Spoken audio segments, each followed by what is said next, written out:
Hang on. There we go. All right, let me get a sip of this coffee.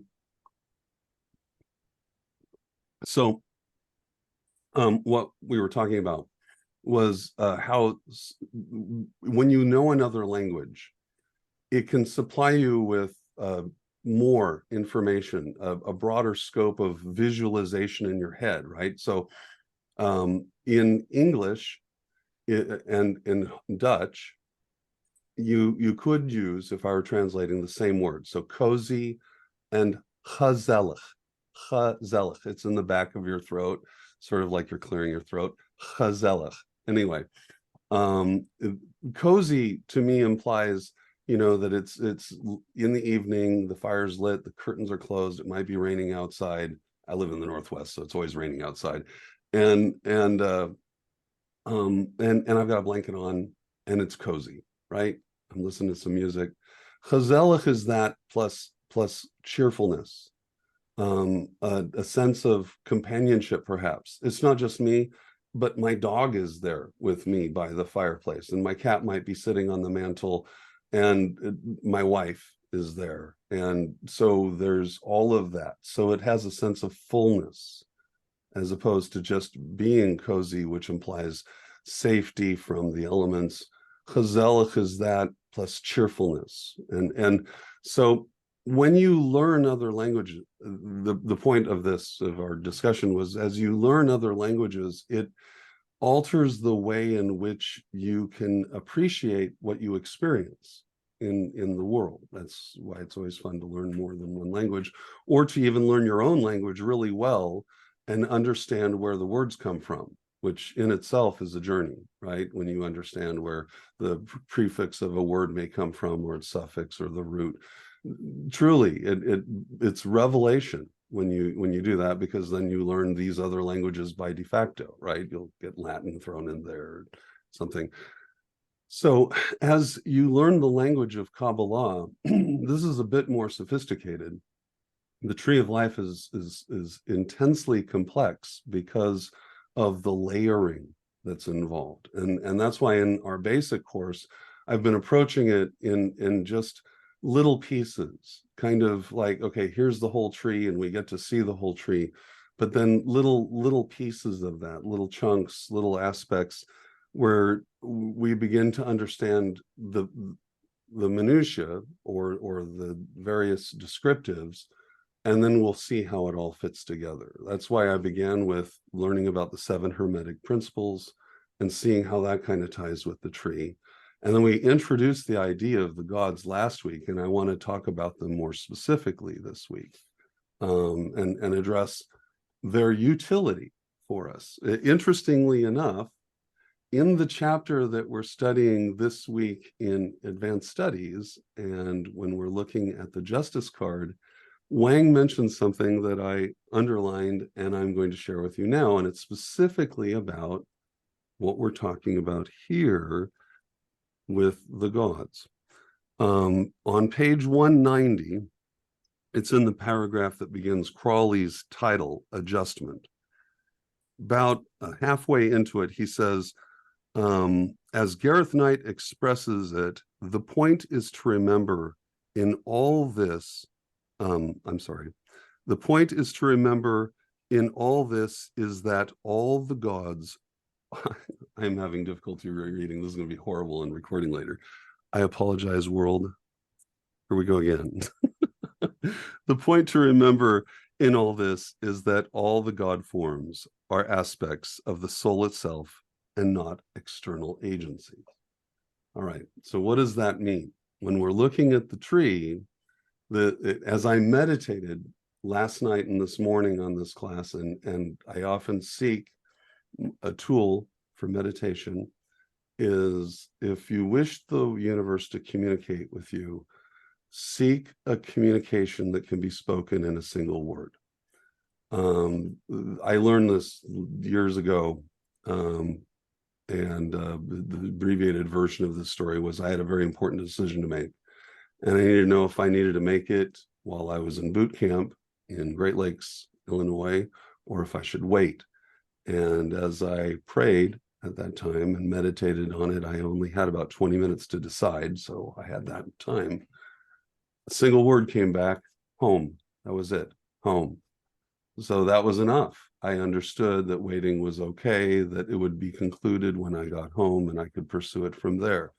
In my experience, I've never received revelation from the universe that exceeded a single word or a singular image. And I think that that's in keeping often with what you get when you look at like biblical prophecy, when an angel's walking a prophet to an area and then says, "What do you see?"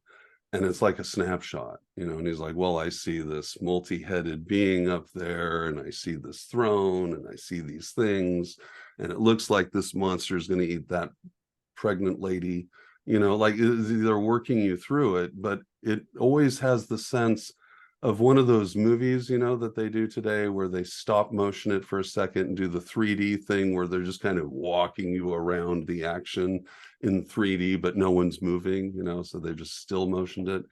And I get that sense often as I'm reading like Revelation or Isaiah or Ezekiel or any of the prophetic books where they're trying to describe some kind of event. Often the description really is what I would use in a still photograph, right? This is what's happening, what I see. So when you pursue the universe, if you can pursue it in, at least this has been my experience, pursuing it in this manner, where I'm not seeking massive dialogue, but actually what can unfold in a single word. Imagine the word seed. That word alone can have a multitudinous of meanings, right? And it depends specifically on the nature of the seed. And is it a biological seed? Does this mean propagation of something or another? So you see what I mean? So the more that we apply ourselves to understanding it, these singular words and where they come from, the better off we are.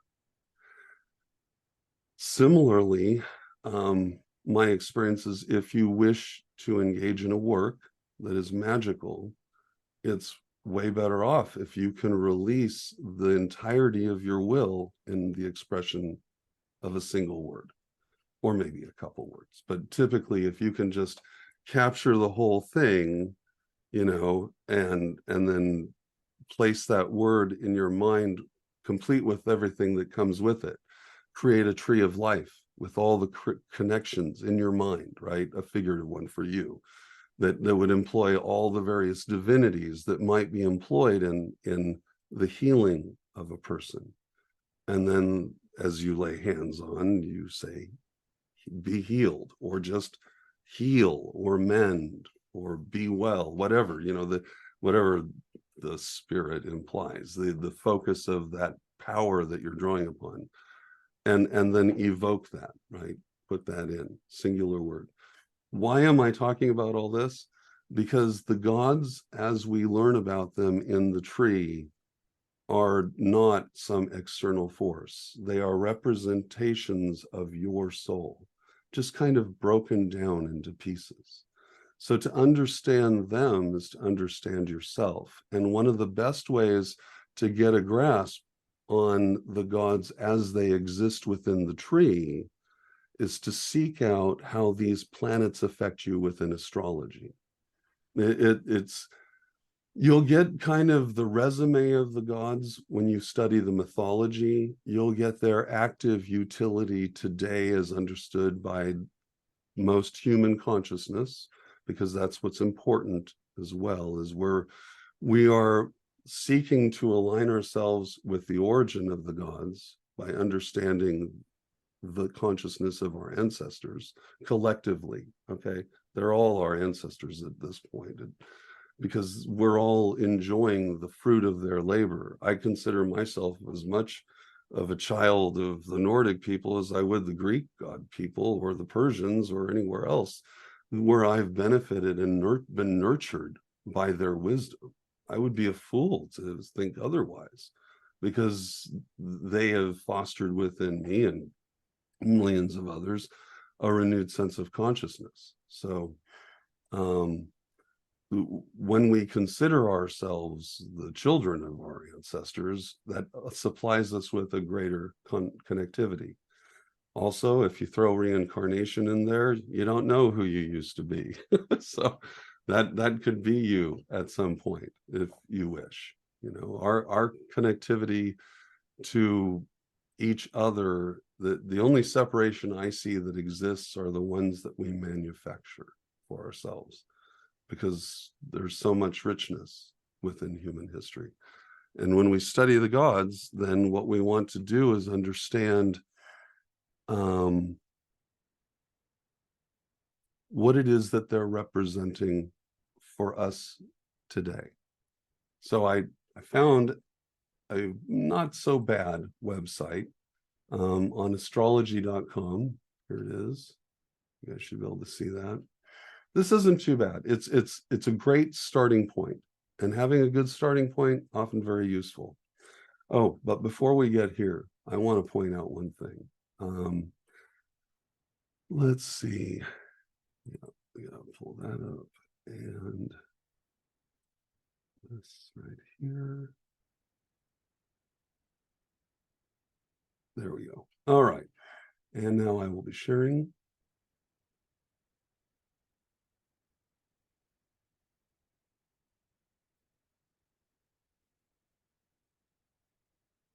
Okay. So the thing I'm going to point out here is this. This is the diagram that we've been using all the time. And you'll notice in this diagram, each sphere has an astrological glyph that relates to the god that they represent, or that represents that sphere. The ones that are in question are Chokmah and Keter. And it took me a while to find this. It's strange, but the truth is that classically in Qabalah with a K or Qabalah with a C, Uranus, Neptune, and Pluto had not been discovered or rediscovered. No one knew about them. The farthest, most remote planet that we understood was Saturn. And so Chokmah then was represented by the zodiac. And Keter was the prima mobile, the first swirlings. Okay, that's what they were. Now they are Uranus and Pluto. Neptune kind of gets the cold shoulder here. So Neptune's not represented. I have a hypothesis as to why, and that is because Neptune is already represented in Tiferet. And this would be a family tree correspondence thing that we can run if you want, if you're curious. I think that is showing Neptune's symbol though on Hokmah. Uranus is this two. Oh, okay, hold on. Let me back up. You're right. So that one, good gravy, internet. This is just, yeah, well, ignore that. I couldn't find anything, and I used to have it. I spent way more time than I probably should have. And it's because once I transitioned from Qabalah, teaching Qabalah with a K, to Qabalah with a Q, that which is 20th century esoteric tradition, that I don't know, it's probably sitting back in my 2019 file. I just didn't have time to find it for you guys. I apologize. But you're right, that is Neptune. So now Uranus gets, Uranus and I don't know why dominant. Neptune would be there, because Neptune doesn't belong there. Yeah. Neptune doesn't. The reason I say that emphatically is because it took me a while, really, to work my way through this. There's nothing really written about it. Like, you just see the stuff printed there and no one's really explaining as to why. So you have to draw your own conclusions through astrological correspondences. And what I was saying earlier is, if you use a mythological correspondency, you're not going to get a really clear idea of what Jupiter is about or Mars is about necessarily, when you look at them mythologically speaking. When you look at them from an astrological standpoint, it becomes really self-evident because there's a whole bunch of correspondences that then work with them to help define them. And all of those are part of Kabbalah with a Q, and how to understand the sphere. So each of those correspondences, if I look up, for instance, the sign Taurus, well, I know that the Taurus is influenced by Venus. So I can then tie these two ideas together in my head and have an understanding, better understanding, say, of Venus or the bull or both, or look at how they interact. Similarly, if I want to look at the moon and look at, or let's say the sun, you can look at the god association with it and all the animals that are associated with that god to get kind of a clearer understanding. In the end, though, just remember, as Wang says, the God forms are not actual external agencies. What he means by that is that they are independent of us. And we established that last week when we talked about an egregore, and that by focusing collective consciousness of people, of mankind, on the tree or on a particular symbol, then you're able to draw an astral form into the structure that is provided by language. And understanding that language is not simply speech, a sculpture can be seen as language because of how it is, the posture, the nature of how it is clad, what the sculpture is about, which god or goddess or person, what direction they might be looking at relative to where the sun is rising. Like literally all of that is communicating something important relative to that sculpture or that individual. And when I say sculpture, I'm talking about these like fortified sculptures that you see in cities where, you know, it's cemented to the ground, so it's not going anywhere. You know, those kind of sculptures, you know, that then there's a lot more being communicated. If it's guy on a horse, you know, is it one leg up, two legs up? Is it rearing? You know, what is that all about? Is it, you know, each of those are descriptive of a thing and it's symbolic language. And so, and symbolism is very much like the elements of storytelling. It's near bulletproof, meaning that in spite of who's got a hold of it, if they don't understand the symbol, they can't really destroy it. All they can do is lose it, right? They like forget it somewhere, but as long as there's someone who looks at a cross and understands all of the associations with a cross or a hexagram or a pentagram or the tetrahedron, whatever geometry that we're looking at that's the most fundamental symbol, is as long as someone understands the correspondences with that, they can unlock the symbol and then unlock the associated language. So, all right, so let's take a look at the gods on the tree. And we're going to look at them briefly. First off, do you have any questions before we go any farther? Any thoughts, comments, ideas? Nope, we're good. Excellent. All right. So I can put this guy away for a second. Oops. All right. So let's take a look here. And sharing the screen.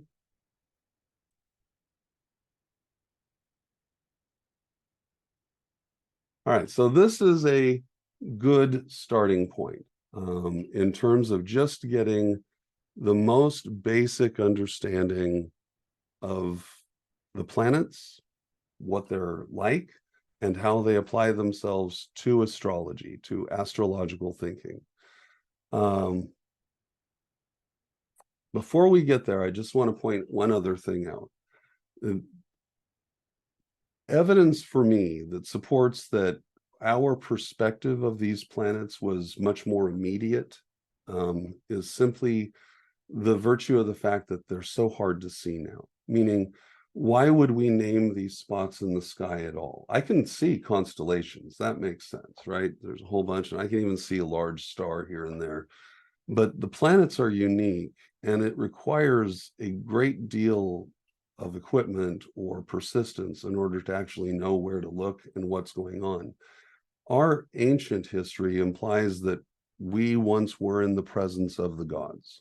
If we take those words at their face, then that means our solar system was probably configured a lot differently than it is today. And that's part of where I stand as a catastrophist, meaning I'm looking at the mythological record that has lots of evidence of catastrophism and saying to myself, what if they're actually telling the truth and not just coming up with a psychological drama to emphasize the progression of a person's life, right? Like a lot of mythologists say, that this is just storytelling to occupy your mind and teach morality. What if actually it was important to understand and know what these planets were about? What if their actual existence and what they did was a matter of day-to-day concern? Like that would be the reason why people would be interested, because the truth is most people couldn't tell you what phase the moon is right now. And that's really close. And yet, if you went out on the street in the middle of the day and said, do you know what phase the moon is right now? I guarantee you most people would have no clue, let alone where Jupiter happens to be flying around. And people haven't changed. We're still people, which means we prioritize our lives on living and paying our bills and keeping things going. And only when that other stuff, only when the environment begins to impose on us radically, do we begin to like look upwards and go, boy, we could use some help right now. Other than that, we're pretty much status quo. And I speak from 25 years of experience within a fundamentalist religion that definitely kept track of membership records and was concerned with activity. Like that's what people do. And I know it's that way everywhere. So people don't change, and therefore worship of a god or a goddess that's way out there that you can't see or experience. It's why people don't really know what planet's what. And unless you really are into this, you wouldn't really know who Mercury was, or that Mercury was tied to Hermes, right? That there's a relationship between a Greek god and a Roman god, or that Mercury was the Roman god. So this particular page, astrology.com, is pretty good. I'm going to just walk us through it briefly. The sun, by the way, is considered a planet, which I find interesting in astrology. It implies that there was a point where the sun was not center to our solar system, because Astra and Planatia, these are wandering stars. So the best illustration for that I could think of would be these Celtic knots and braids that you see, where it shows like a dragon or a bird at the head of it, but then it goes like this, and then it moves to down, and suddenly has an upward turn, and then turns back on itself, and then knots, and it does this really complex, intricate knot work, right? And we think, wow, that's really neat.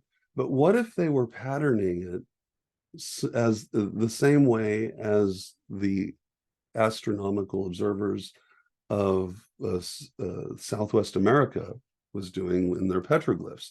They were looking up and they were seeing an electromagnetic function in the sky, some kind of strange planetary body going through these motions, and maybe that braid work was their actual physical accounting of where that planet was at different periods. So it went up to here, and then it stopped, and it turned, and it began going south. Then it went south for a while, and it stopped, and it went east again. That would be a great way of describing a wandering planet and recording its motion in the cosmos that would otherwise seem erratic. But then when you take the whole belt together, it's not so erratic after all. Just one of the things that I've contemplated. But recognizing that the sun today, which is central to the solar system, was considered a wandering planet at some other time might imply that we were in orbit around perhaps some other, what we call planet today, like Jupiter. Perhaps Jupiter, as mythology records in Egyptian mythology, maybe it lit up in a beautiful turquoise color. It's very possible. When you look at the northern hemisphere of Jupiter, the satellite photos reveal that there are elements of beautiful turquoise in the cloud cover of Jupiter. It's really quite remarkable. So it's not just this brown banded, planet. Actually, there are beautiful turquoise elements at the poles. So the sun represents, in astrology, it represents the self. It's seen, its transit. Let me back up. We're going to back up for just a second. When looking at astrology, there's two ways to consider it. Geocentric, which is typically the way astrology is cast, and surprisingly, taking it from a geocentric perspective and looking at the universe that way, it works completely fine. It assumes that the universe is stationary, and that everything else is moving around us. And so in that light, then the sun would, of course, seem like a planet that's in motion, right? Except for the fact that the analemma of the sun, that figure 8, is ultimately predictable, and which is why they have their monuments the way they do often. Oh, let's see, hang on just a sec here. Oh, yes, Horace is right. I'm just checking the comments. He says most people don't get that the moon can be up during the day or absent at night. Yes, that's also true. Pardon me, I lost my train of thought.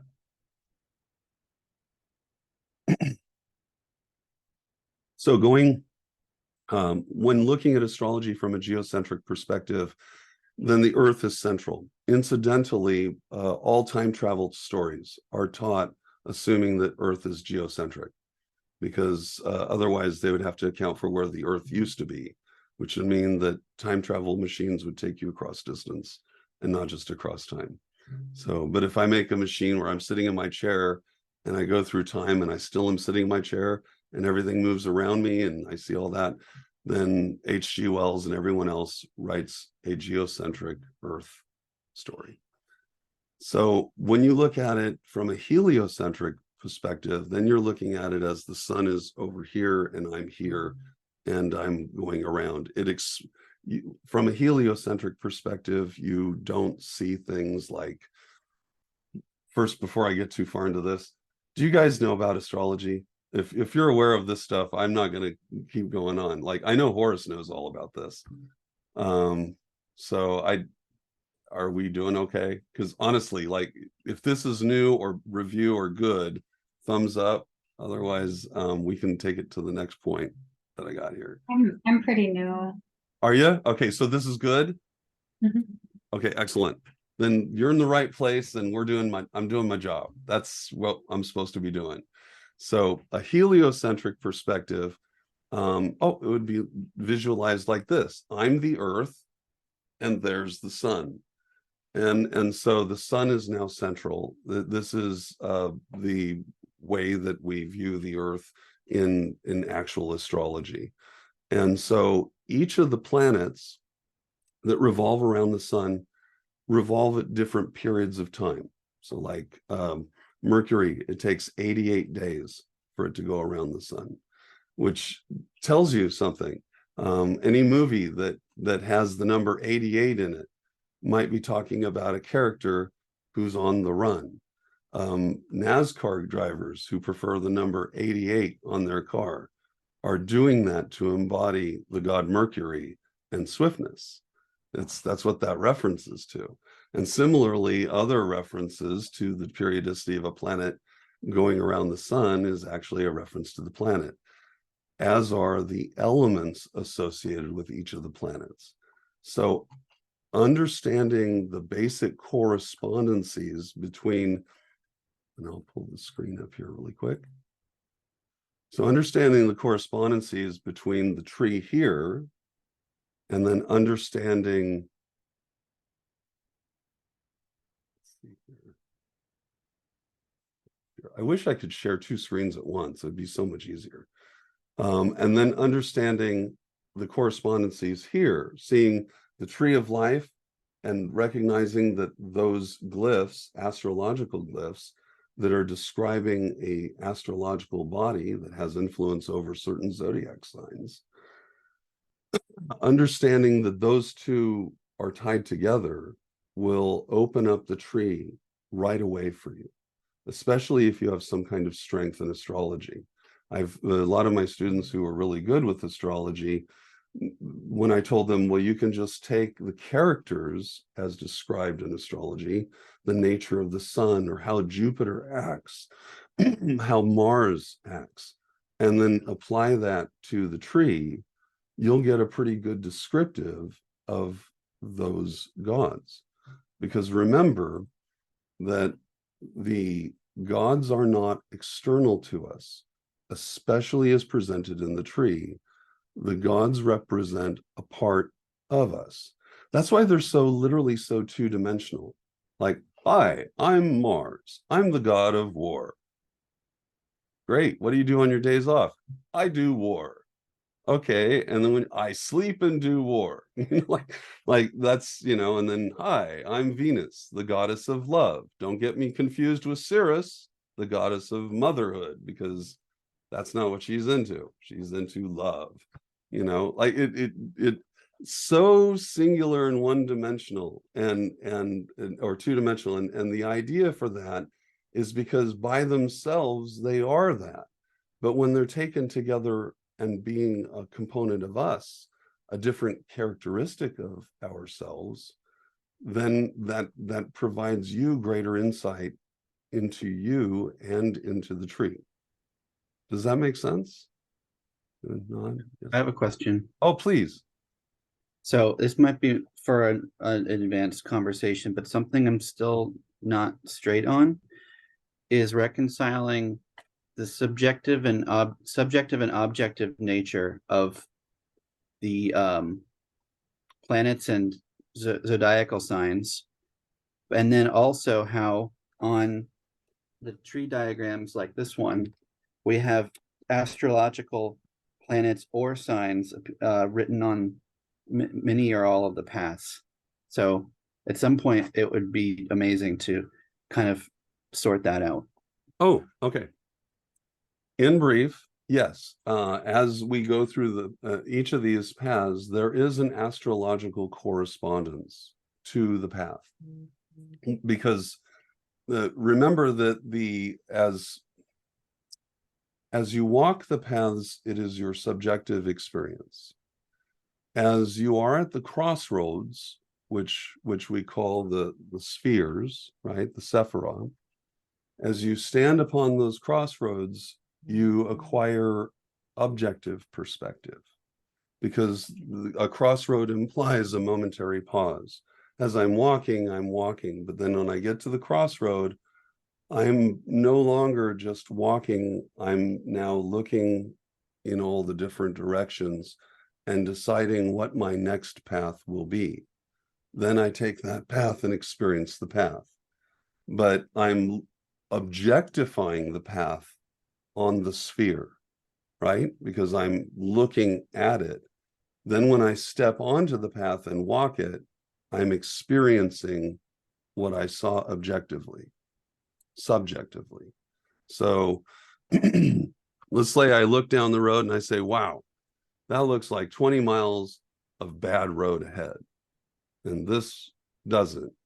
But this will take me out of the way. So it's a long excursion. I can choose to take the shorter path and endure the road, or I can choose not to. But I really won't know what that 20 miles of bad road really will be, and if it's actually 20 miles of bad road, until I'm actually walking on it. And I won't know of certainty until I've completed the journey, actually gone from one sphere to the next. And that then gives me a literal subjective experience. Yeah. And so then the way I interpret, the way I read a chart, for example, is that I see the planets on their journeys as in little pieces of ourselves, aspects of ourselves, like Mercury is the rational mind of yourself. And if Mercury is in Cancer, then Cancer represents an experience that is happening to that aspect of the self. So there's this more emotional, influence in everything that Cancer is. So there's a character that a part of you is experiencing. And so then through the principle of correspondence, that's how you start to interpret those things. So then when I see astrological Mercury on the tree on a path that's not just Hode, which I associate with Mercury, and then but also zodiacal signs are on many of the paths too. I just get confused. I think it's that I'm reading too much. I'm trying to make it into something that it's not. But why are there astrological planets other than just the Sephira on paths, and they're different? They don't ever encounter the zodiacal characters. Does that make any sense? I kind of lost you at the tail end of that, but I'm working on it. Let me. So the Mercury is on the path with where the magician is, between Binah and Kether. Mm-hmm. But Mercury is also the mundane chakra associated with Hode. So what do those two different Mercuries mean? Okay. I see what you're saying.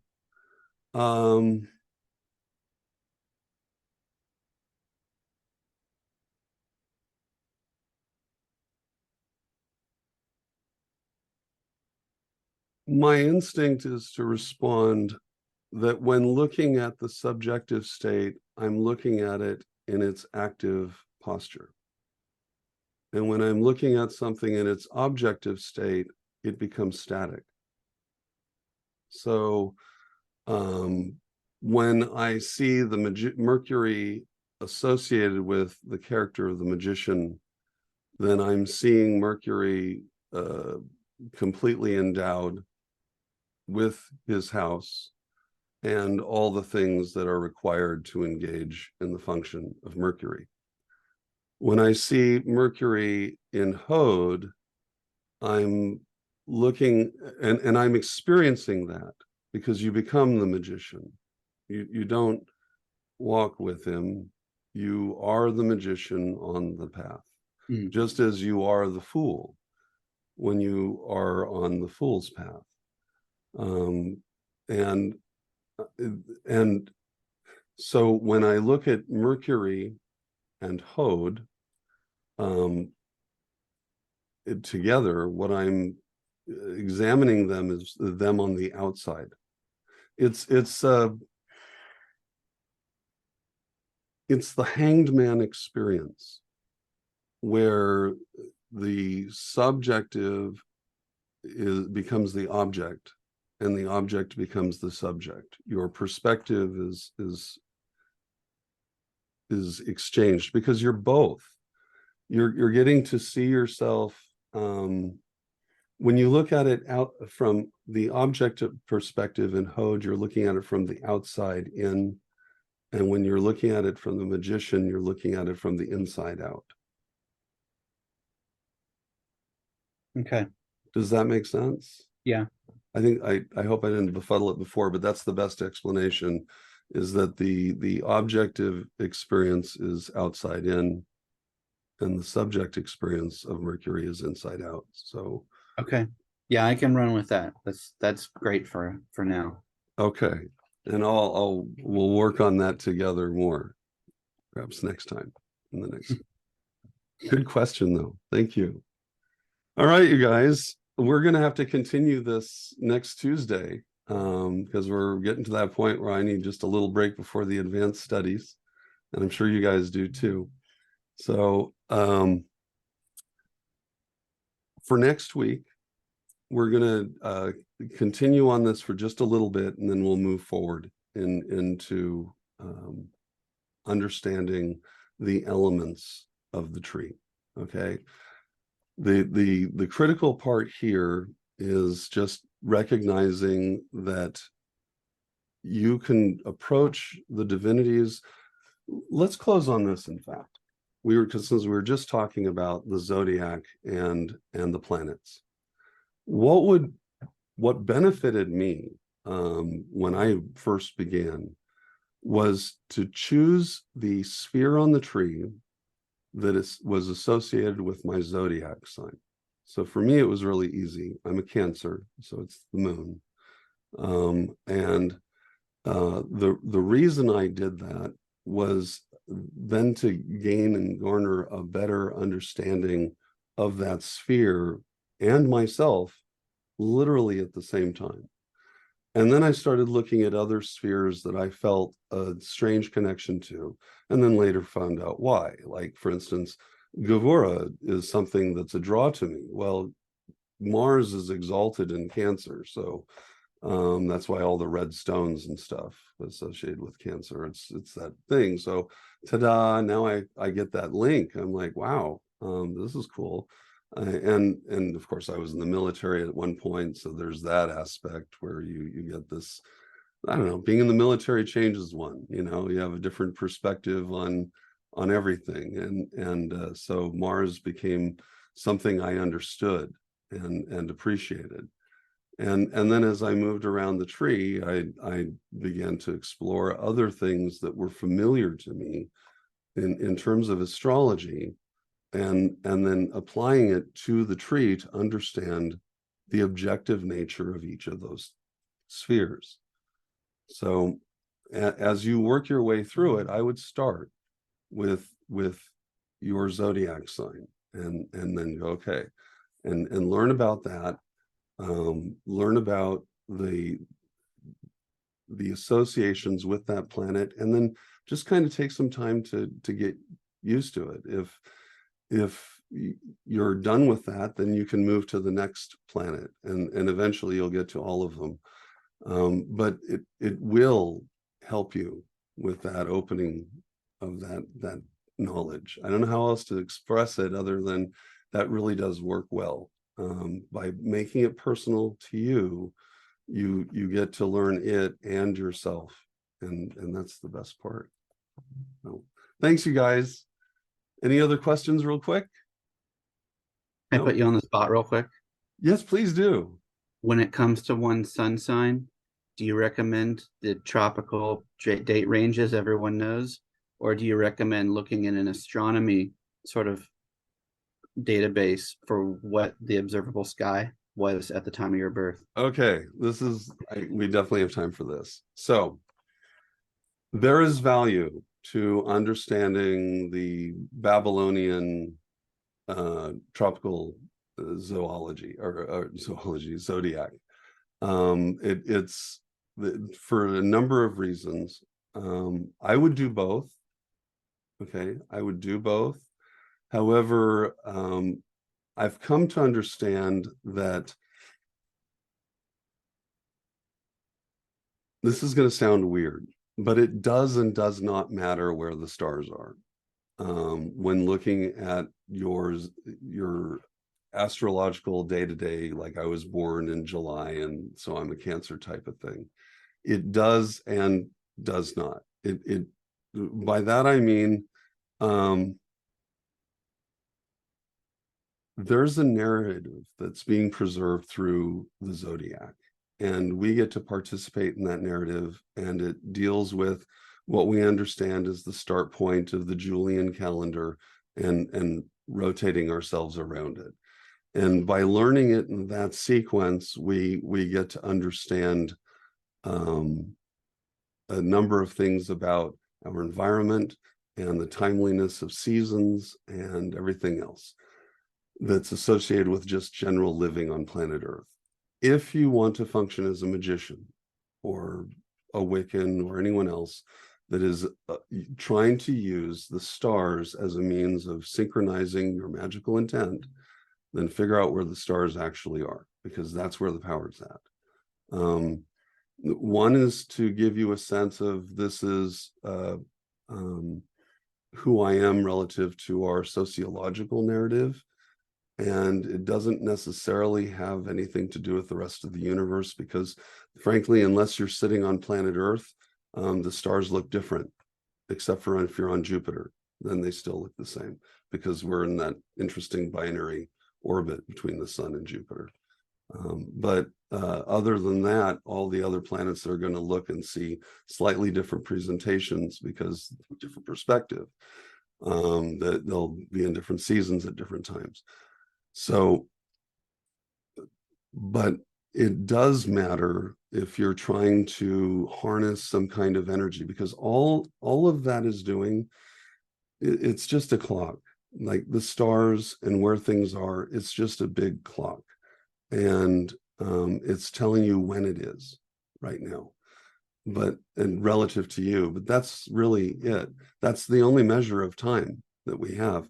If not for the stars and literally the rotation of our planet, there would be no way to determine what time it is ever, because it would be meaningless. Time is determined by the heavens and rotation. That's it. Like we count how fast we rotate, how much we go around the sun, the moon goes around us. And so without that, there's no time. It's why it's really important that in terms of understanding how to work your astral presence, when you conquer the idea there is no time, you're able to go places because the inertia is gone. The inertia of agreed upon tendencies, which is what the belief of time is. It's an agreed upon tendency. A tendency is different than a natural law. A tendency means, oh, well, yes, but heartbeats, but with single heartbeat, Park says the exception is heartbeats. All I could do is say count. And if I have my heartbeat and Horace's heartbeat and Heidi's heartbeat, I could have a ratio between Horace and myself. And heartbeats are variable. So where we're looking at consistent presentation of cycle. So if I get excited, suddenly my heart's no longer valuable as a means of time. Anyway, so that's all I got for the moment. I'm going to get ready for the next class in just a moment, and I'll see you there. How's that? All right, thanks. Good question, Horace, by the way. I hope I answered it. No, that was awesome. Sorry Okay. for cutting into break time. No, that's fine. We'll see you guys in a few minutes. All right.